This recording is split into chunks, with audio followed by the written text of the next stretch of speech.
Welcome back to Logical Minds. It's your girl Neff from the Bury, and we back with another episode. How you guys been? I've been chilling for real. This has been a calm week. A little calm week. What y'all got going on? Y'all got motion? Y'all in the gym? It is April. I mean, I don't know how many days is left until summer, but they be counting on TikTok. They be letting niggas know, like, yo, get your shit right. Get your shit right.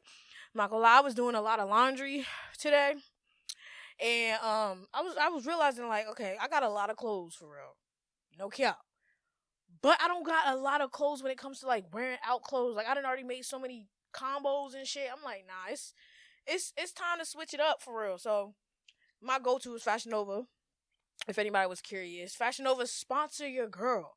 I understand. I don't really be posting the fits that I be getting, but I will. Cause I don't just be getting like girly girl stuff. I be getting the Fashion Nova men's stuff too, like the shirts, they graphic tees that they got.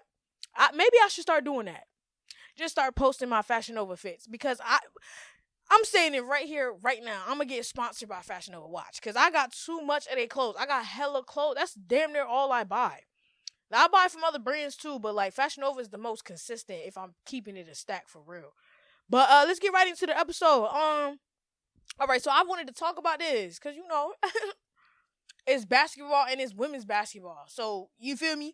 So, and Angel Reese, shout out to her and shout out to the whole LSU University and basketball team, you know what I'm saying?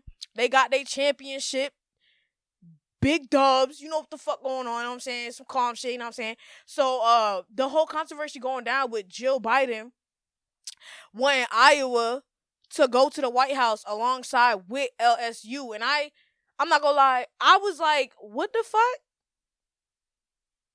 This a college championship, right? So I'm thinking like the same way like the NBA team who gets the championship and they go to the White House, you don't see the runner-up.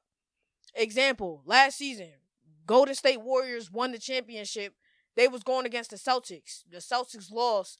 Why would the Celtics go to the White House with the Warriors? That looks goofy as fuck. It's only one winner, respectfully. When it's in the sports world, it's one winner. Stop trying to be all, like, I understand her perspective, trying to be like, oh, good sportsmanship, wanting both teams to cooperate, I guess. Don't want Iowa to feel like a loser, but respectfully, they are losers. They lost. That's just what it is. It comes with the sports. Come on now. It comes with it. It's not that big of a deal. They can try again next year and see if they're going to get their ticket. Respectfully, I like how Angel was like, we not going. We not going. Real talk, because what are we there? What do we got to be there for? And then she made a little like joke and was like, oh shit, we could just go to we just go to the Obama's house. And I was like, yo are so right. So right. Because why would I fiend to go to the White House? Why? Come on, let's really break it down. Why? As a black person, why? I'm just saying. And then her trying to slide Iowa to get in there and all that extra shit. I'm like, girl, bye. Girl, bye. They lost. You should have just told them, try again next year. You should have just been honest and was like, damn, I'm with Iowa. And you ain't had to give them an invite. That was a little fucked up because in the sports world, like I said, it's only one winner. Come on now. But overall, Angel doing her thing. She, like, I was seeing a little bit of her interviews and shit like that. And she's smart as shit. She just knows what to do. Like, the way that she be answering questions, the way that she be portraying the narrative, it's like, she got it. Respectfully, she got it. But yeah, I just wanted to comment on that because, black people went in. We love to see it. We love to see it. Alrighty, so it's official. They have made the playoff brackets. Okay, first and foremost, the Mavs aren't in the playoffs. Am I surprised? Yes, I am. Because it's Luka and Kyrie we talk about. How the fuck y'all don't make it in the playoffs? I'm not even gonna cap to y'all. Y'all people, I ain't been talking about the NBA like that because I ain't been watching the games for real. Not gonna cap, it's hella games. I be watching a good majority of the fucking season. Then once it gets towards the end and going into playoffs, I kind of fall back a little bit because I'm just mentally preparing myself for the playoffs type shit. But The Mavs not being in the playoffs, I'm a little disappointed. Fuck a little. I'm disappointed as fuck. Cause it's just like I was expecting to see them do their thing, like for real, like do their thing. But we're gonna have to wait till next season and see what they come about. We'll see. And then we gotta see. We don't know if Kyrie gonna stay. We don't know what the fuck gonna happen. So we just gonna have to sit back and just enjoy the fucking ride, I guess. But Kyrie is injured though, so I'm not even like trying to like drag it like that. It said it's his right foot. Prayers to him. I hope he's getting the right proper care, getting his mind right, you know what I'm saying? Because at least he's out this season for real, so he can just focus on taking care of his foot. So, yeah. Luka, what happened, man? What happened? What happened? Like, what? Come on. Like, I'm not about to blame Luka, but Luka, it's your team. What happened? It's cool. It's cool. It's basketball. It is what it is. But I just want to get into who I'm gonna be what games I'm gonna be commentating on. Damn, I'm just not realizing this. Okay, so boom. The Warriors, y'all know the Warriors is my team, and the Nets is also my team. That's, you know what I'm saying, East Coast, West Coast. Y'all know. Y'all broke it down, so y'all should know. The Suns and the Warriors going at it. The Suns is number 4, Warriors is number 5. They going at it. Y'all know my money is on the Warriors. Now, look, I know KD's on the Suns. Respectfully, I am a fan of KD. I am a KD fan.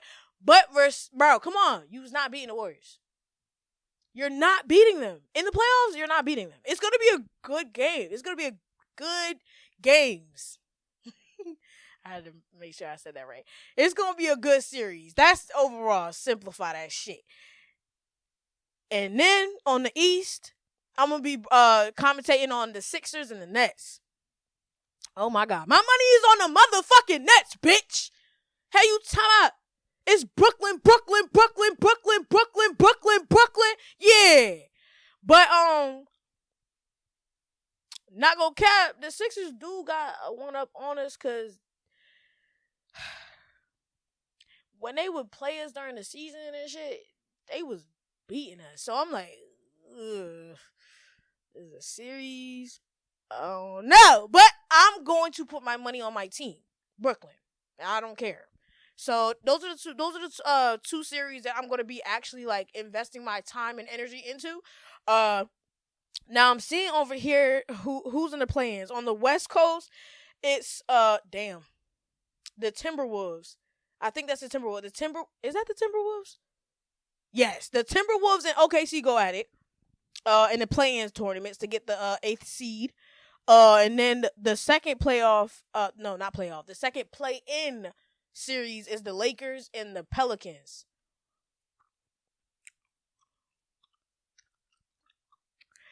All right, and then on the East Coast, it's the Raptors and the Chicago Bulls. Okay, and then the second one is Miami and Atlanta. Okay, and let me just make a little predictions on the play-ins, right? I think the Timberwolves is gonna beat OKC.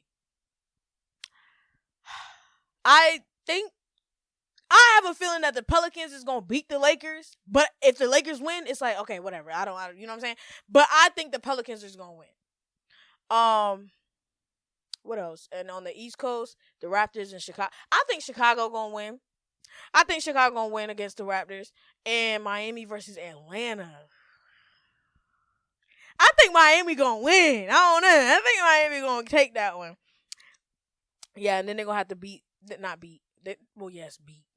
it's fuck the Celtics. But they're gonna have to play the Celtics, and then play them. All right, this is a calm playoffs for real. It's calm. We'll see what the fuck going on.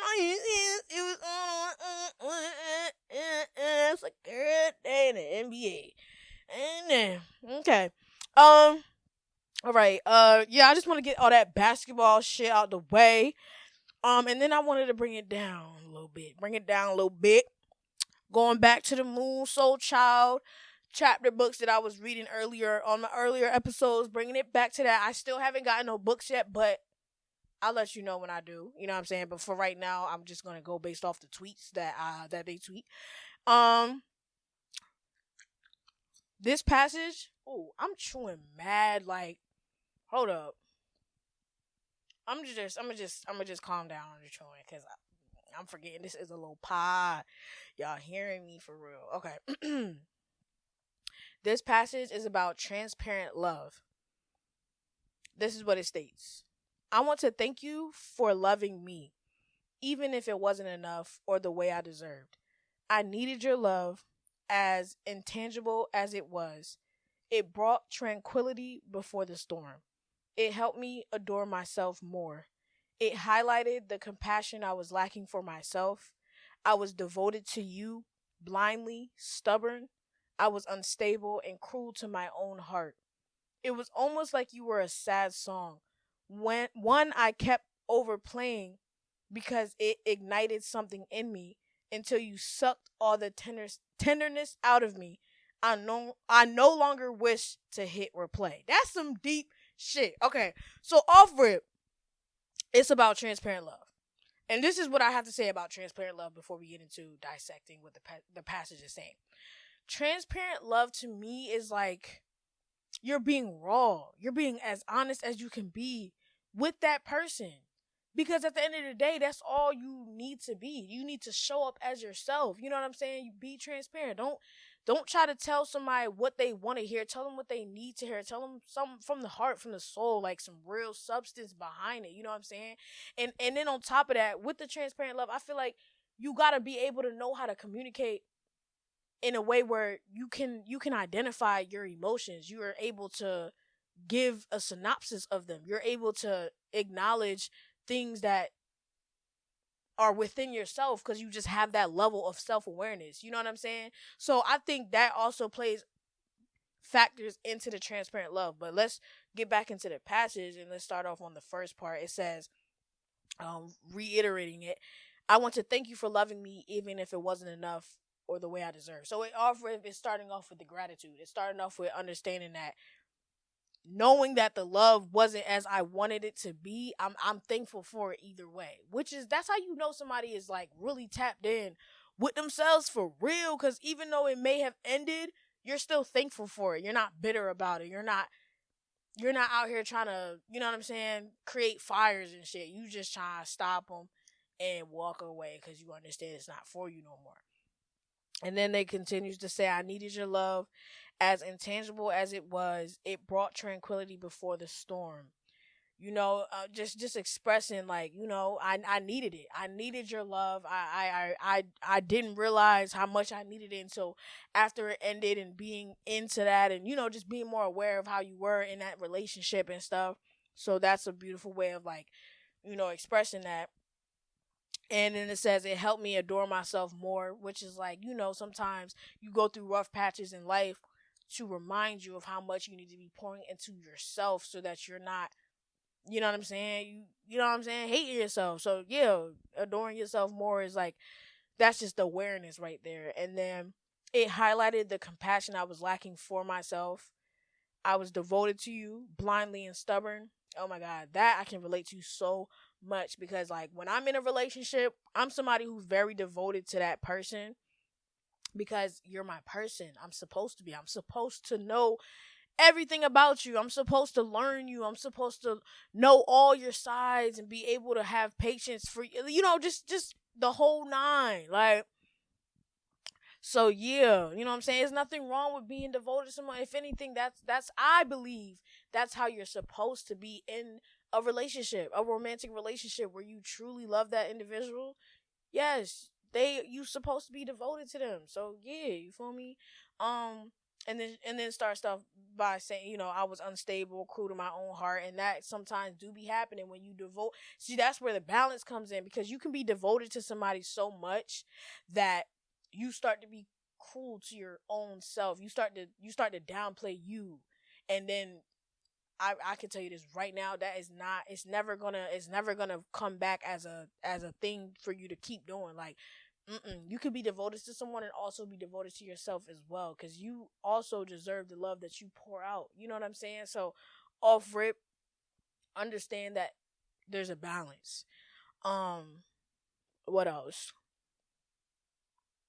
It was almost like you were a sad song, one I kept overplaying because it ignited something in me, and that's so real. That's so real, and I'm glad. I'm not even glad. I'm just. I just love the fact that they used sad song as the example of like the feeling of it, because there's a lot of sad songs out here that you just love, but it's just sad, but you love it. But it's like, it says, until you sucked all the tenderness out of me, I no longer wish to hit replay. And you get what I'm saying? So, I don't know. I think this passage was very much insightful, very much raw. Like, I just love how they chose, like, their choices of words and how they put it together. Like, beautiful. Beautiful. In my opinion, it's beautiful. Like, transparent love is, I feel like everybody deserves that. You know what I'm saying? Everybody deserves to have somebody who is in tune with themselves, who knows what they need, who knows what they don't want. Like, just somebody who's stable. Like, real talk. Somebody who's just stable. And if you're unstable, that's fine. Because at the end of the day, nobody's perfect. Nobody's perfect. You know what I'm saying? Because I'm not about to sit here and act like I'll be a stable ass nigga all throughout my life. Like, nah. Like, I had to learn how to be stable, because when certain things will happen outside of my control, and I'll just be sitting here thinking, like, what the fuck is going on? Like, I'm being positive, I'm being nice, I'm being this, I'm being that, but all this shit going on. And it's just kind of like, it could be heartbreaking, but also it's all about perspective. If you see it from the other point, like, okay, I had to go through that so that I can learn how to not let people treat me like this, so I know how to place more boundaries, so I know how to be more effective in what I believe in and how I want to be treated. You get what I'm saying? Sometimes you just got to go through that mud, and that's just how it be. You know what I'm saying? But eventually you're going to get out the mud. Eventually you're going to be able to clean that shit right off, and you're going to be straight. You know what I'm saying? So, overall, that's the end of the episode, you guys. I appreciate you tuning in. Stay true to yourselves, stay loving yourselves, stay pouring into yourselves, and I hope you guys have a wonderful week, and I'll catch you guys next Sunday. Don't forget to follow my socials on the Instagrams, the TikToks, and the Twitters, and LogicalMindz socials. And don't forget to also tap into the pod through Apple Podcasts, Spotify, and Amazon Music. Thank you guys for tuning in again. Peace, love, and positivity. Logical Mindz.